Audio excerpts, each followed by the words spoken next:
Je vous propose de découvrir l'offre cloud de Microsoft. Cette offre SaaS comprend des services interconnectés les uns avec les autres, déployés dans l'infrastructure la plus sécurisée et certifiée du monde, comprenant une disponibilité et une sauvegarde garantie.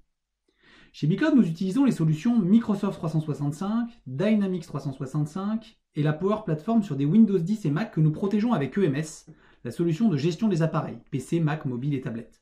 Ce qui permet de piloter la sécurité, de gérer des règles de double authentification pour des espaces sensibles, de contenir la fuite des données, mais aussi de déployer une nouvelle machine grâce à Autopilot, à partir de mon profil utilisateur et du master qui m'a été attribué. L'offre comprend un pack Office, Outlook, Word, Excel, PowerPoint, OneNote, installable en local sur 5 PC ou Mac, mais aussi sur mon téléphone et sur mes tablettes. C'est exactement ce que j'ai fait, et c'est pour ça que je me retrouve avec un Outlook sur mon PC Windows 10. Cet Outlook me permet d'envoyer et de recevoir des mails avec une boîte mail de plus de 50 Go. Et première chose que nous pouvons constater, c'est l'interconnexion avec Dynamics. En effet, je vais pouvoir accrocher un mail, un compte, un contact, une opportunité, une commande, une facture, afin de le garder accroché au compte client et qu'il soit ainsi sauvegardé. Je vais également, bien sûr, avec Outlook, pouvoir partager mon calendrier et voir le calendrier de mes collaborateurs, mais également, de la même manière, je vais pouvoir accrocher un rendez-vous à un compte, un contact, une opportunité, mais aussi par exemple une commande. Et nous le verrons tout à l'heure, c'est ce qui permet à mes consultants de pouvoir venir accrocher du temps et donc faire leur timesheet depuis leur calendrier Outlook sur une commande. Ce rendez-vous à Outlook me permet aussi de pouvoir déclencher un pont de conférence sur lequel l'interlocuteur à qui j'envoie cette invitation pourra me rejoindre grâce à Teams, qu'il n'ait ou non Teams, ou avec un numéro de téléphone qui lui est attribué au moment de cette conférence. Outlook me permet également de gérer mes tâches. Je vais pouvoir ainsi mettre mes tâches à la volée. Je vais pouvoir également accrocher des tâches à des mails. Je vais également recevoir les tâches issues de mon CRM qui sont accrochées à un contact que je dois rappeler par exemple ou à une opportunité que je suis en train de suivre. Et je reçois également les tâches qui sont accrochées à Planner dans Teams, qui sont mes espaces de travail collaboratifs sur lesquels on fait de la gestion de projet. Dans Outlook, je vais également retrouver mes contacts qui sont synchronisés avec mon téléphone. Ces contacts sont soit des contacts qui ont été rentrés à la main, soit des contacts qui sont directement synchronisés depuis mon CRM, depuis mon Dynamics, puisque j'ai décidé d'avoir comme filtre le fait de synchroniser les contacts de mes clients dans mon Outlook et donc dans mon téléphone. Chez Bcloud, nous utilisons également OneDrive.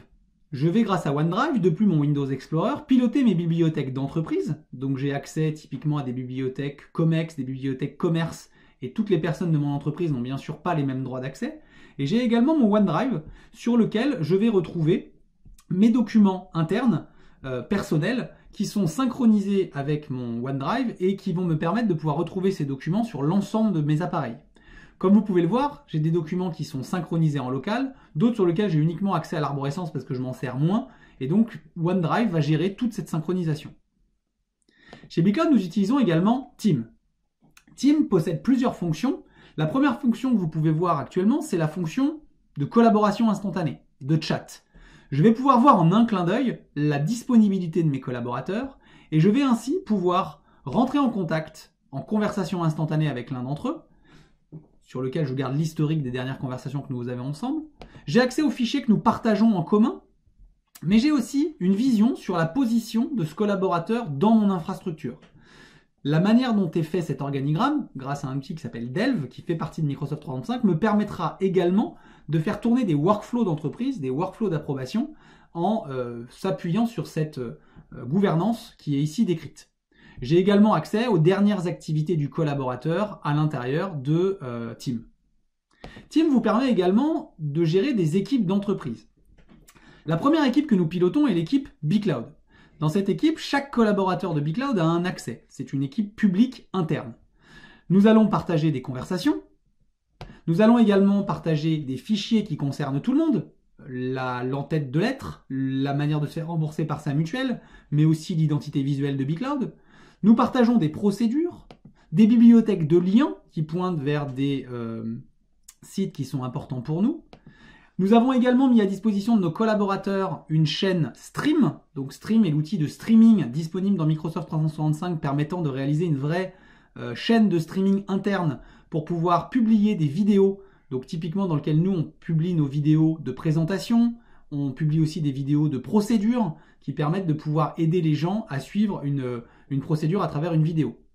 Je retrouve également dans l'équipe Team la partie publication sociale, dans lequel je mets à disposition de mes collaborateurs des messages qui vont pouvoir passer dans les réseaux sociaux avec des étiquettes qui vont pouvoir publier. C'est ce qu'on appelle de l'advocacy. Dans le team BigCloud, on retrouve également des workflows qui concernent tout le monde. Typiquement les demandes de congés. On s'est appuyé sur Power Automate et Power Apps pour pouvoir créer une demande de congé standard pour BigCloud dans lequel les salariés peuvent se connecter, venir demander des congés, trouver le solde de congés qui leur reste et bien sûr une nouvelle demande de congé créera une demande de notification au supérieur hiérarchique et permettra de pouvoir avoir un résultat de cette notification qui sera typiquement envoyé pour notre cas à notre comptable qui fait nos payes. On anime également une équipe commerce sur lequel on va retrouver les conversations qui animent les commerciaux. Seuls les commerciaux de BigCloud y ont accès.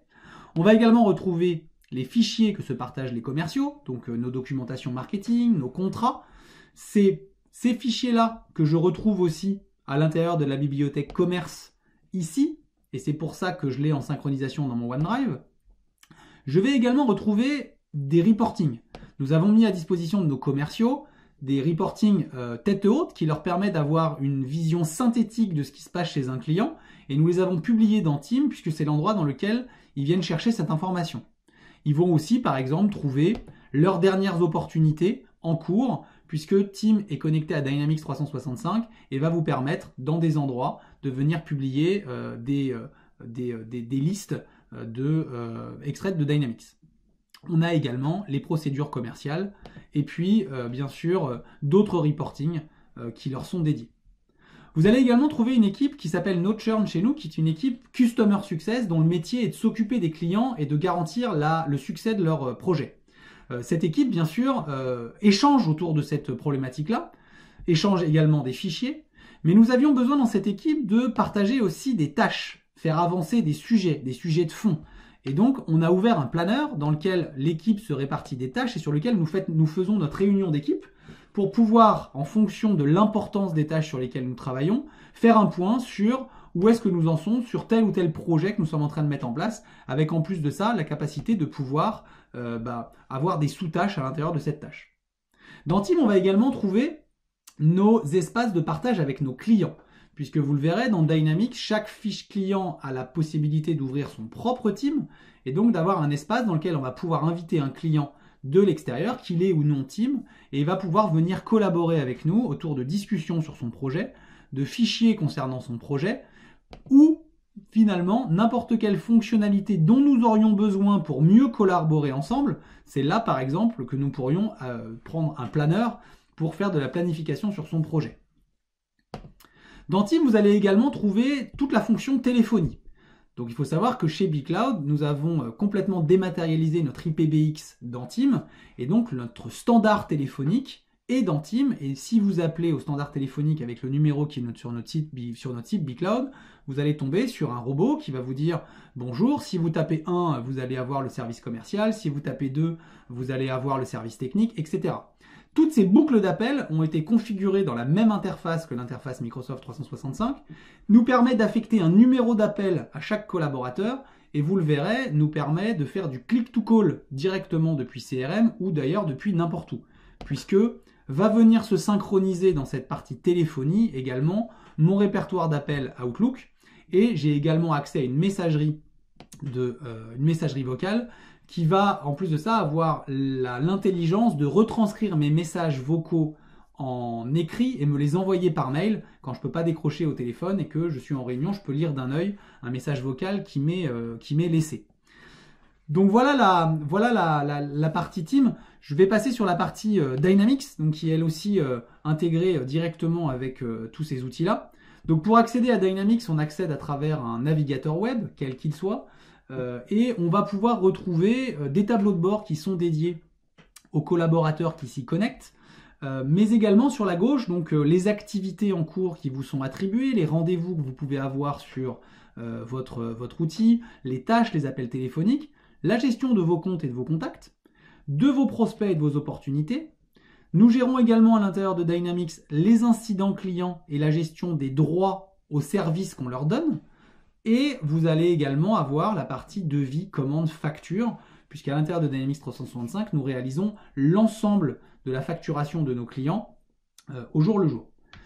Si on va voir un client en particulier, on a la possibilité d'utiliser le moteur de recherche, et je vais faire un spot sur un client en particulier.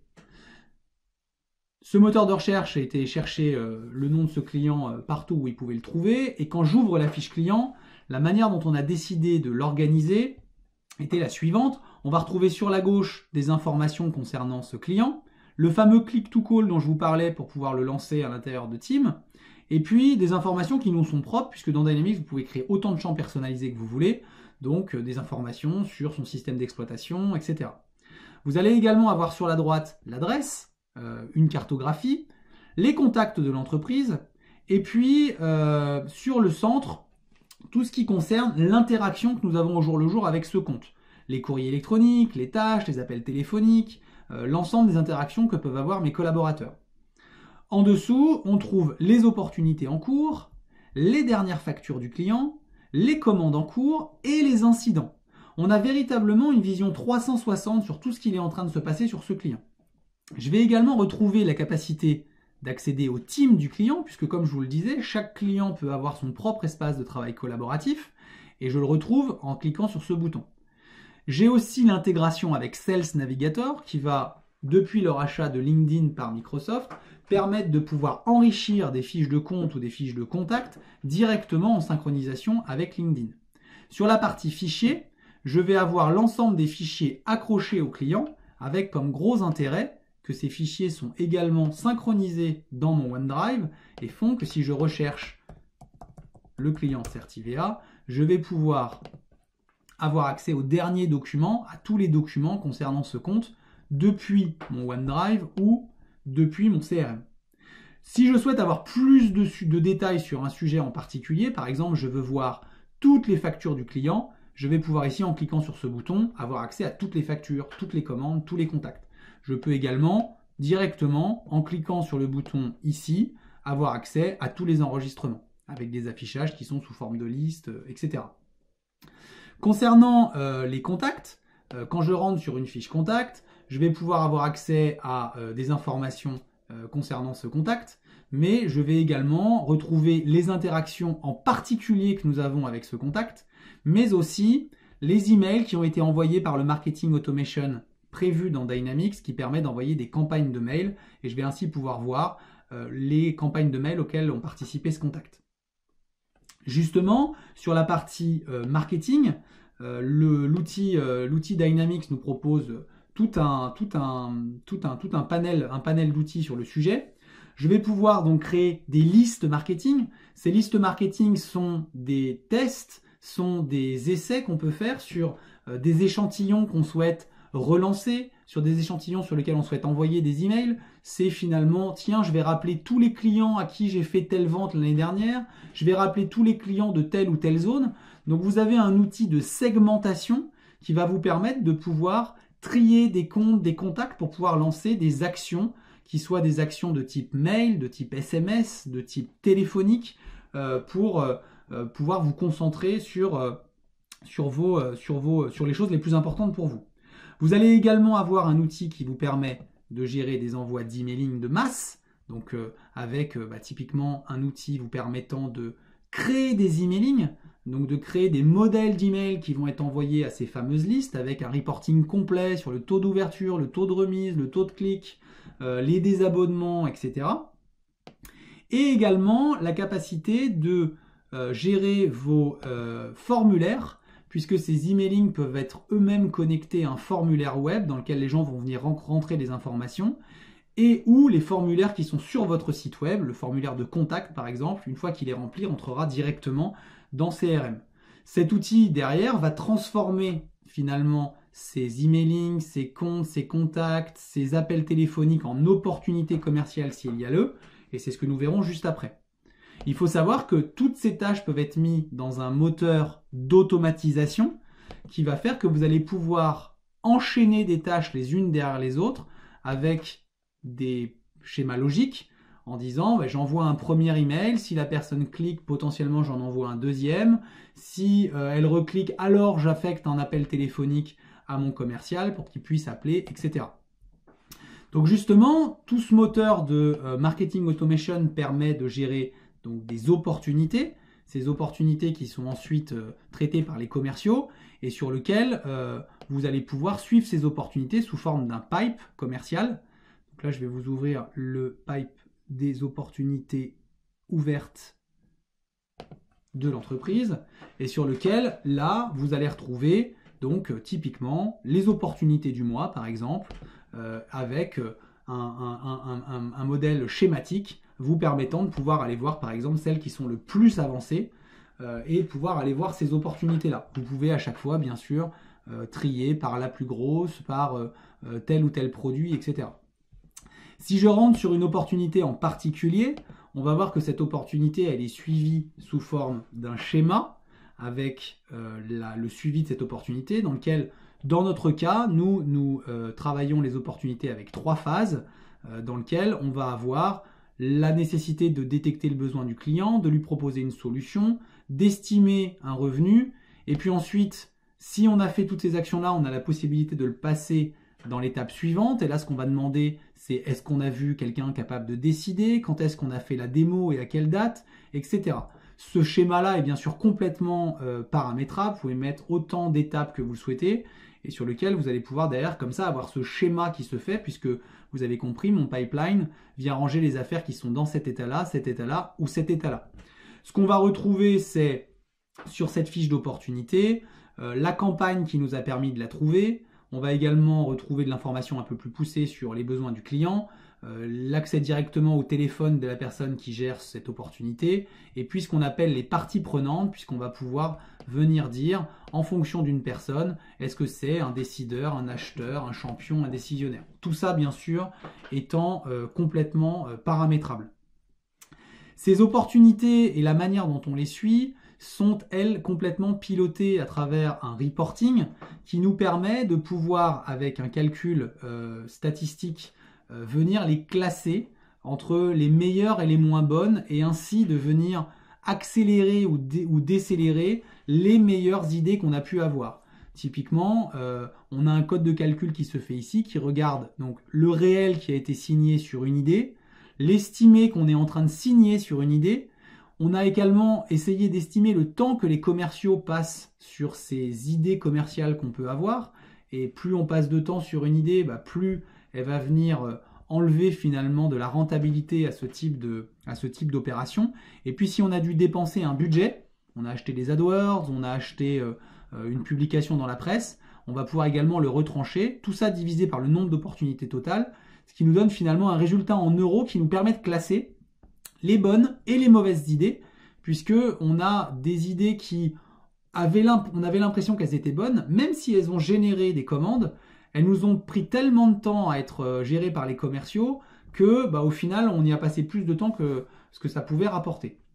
Donc on a là la possibilité chaque semaine avec le marketing d'accélérer les bonnes idées et de décélérer les mauvaises idées. L'outil va également, donc, comme je vous le disais juste avant, nous permettre de gérer les devis, les commandes et les factures.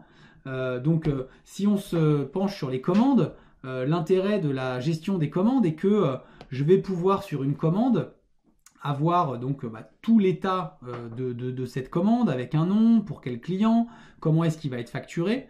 J'ai ici l'ensemble de l'interaction qu'il est en train de se passer sur cette commande, donc le temps qu'on est en train de passer dessus. Donc je vous montrais tout à l'heure le fait que depuis un calendrier Outlook, on est capable d'aller raccrocher du temps sur une commande. C'est exactement ça qu'on voit ici.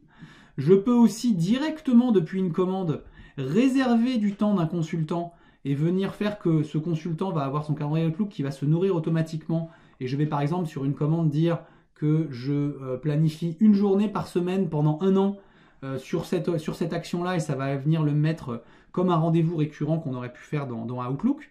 Et ce que j'ai d'intéressant dans la commande, c'est aussi la capacité de pouvoir injecter un reporting BI qui va venir me dire sur cette commande en particulier où est-ce qu'on en est entre le temps estimé et le temps passé.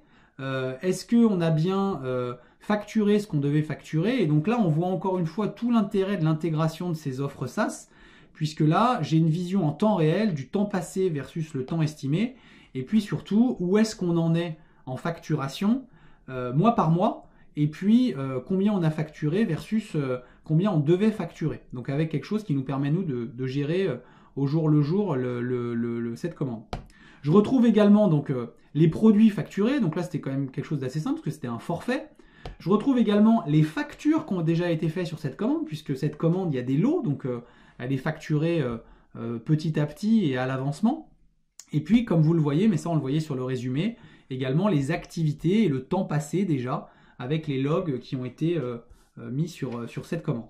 Cette commande pourra ensuite être transformée en facture et pourra également nous permettre de clôturer la facturation. Donc sur la facturation, justement, donc faut savoir qu'on fait plusieurs centaines de factures par mois. On va directement pouvoir, dans l'outil, facturer avec les avoirs, les factures, facturer avec tout ce qu'on peut attendre d'un outil de facturation complet et gérer derrière les relances de factures, les règlements et se servir de cet outil comme un véritable outil aussi de relance de paiement, puisque on va pouvoir de la même manière faire du CRM quelque part sur sa relance de facture. Et donc la personne qui relance les factures chez nous se remet des activités pour dire bon, on m'a demandé de rappeler le lendemain, on devait envoyer un RIB, donc on va pouvoir accrocher cette activité au RIB, etc. Ce que vous allez également trouver sur cet outil, c'est toute la gestion des services et des droits. Donc nos clients, on leur vend des projets en régie ou en forfait, mais on leur vend aussi des abonnements à des services. Donc des accès à du support, des accès à des tickets d'incident.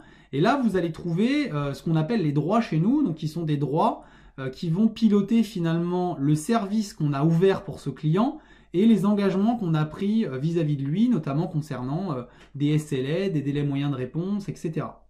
Et donc ces droits vont nous donner la possibilité d'ouvrir des incidents, puisque pour ouvrir un incident, il faut avoir qu'un client ait un droit qui lui soit affecté. Et donc les incidents, je vais pouvoir les ouvrir de plusieurs manières. Je vais pouvoir les ouvrir en cliquant sur Nouvel incident, parce qu'on m'appelle pour me proposer un incident. Mais je vais également donner la possibilité à mes clients, depuis mon frontal web, de mettre ce qu'on appelle portal, qui va me permettre de créer un portail client. Donc c'est chez nous l'espace client. Et la possibilité de directement donner accès à mon client sur la possibilité de créer un ticket, d'avoir accès à une base de connaissances, mais aussi de pouvoir rentrer en interaction directement avec nous depuis le chat live qui est proposé par Dynamics, qui permet en automatique d'accrocher une conversation faite dans le chat live à un ticket et même de créer un ticket en automatique. Voilà ce que je souhaitais partager rapidement avec vous aujourd'hui. Donc comme vous l'avez vu, Microsoft met à votre disposition une plateforme sécurisée avec une série de services interconnectés les uns avec les autres, permettant de gérer la collaboration, permettant de gérer la sécurité, permettant de gérer la gestion en mobilité également, parce que j'ai pas l'occasion là de vous montrer que tous ces outils ont leur propre interface mobile, et tout ça de façon complètement cohérente, puisque une donnée mise dans Dynamics se retrouve dans OneDrive, une donnée dans OneDrive se retrouvera elle-même dans Teams, et avec une cohérence de données. Voilà, si vous voulez en savoir plus, n'hésitez pas à demander à nous rencontrer et à avoir une démonstration en live pour pouvoir aussi poser vos questions. Je vous souhaite une bonne fin de journée.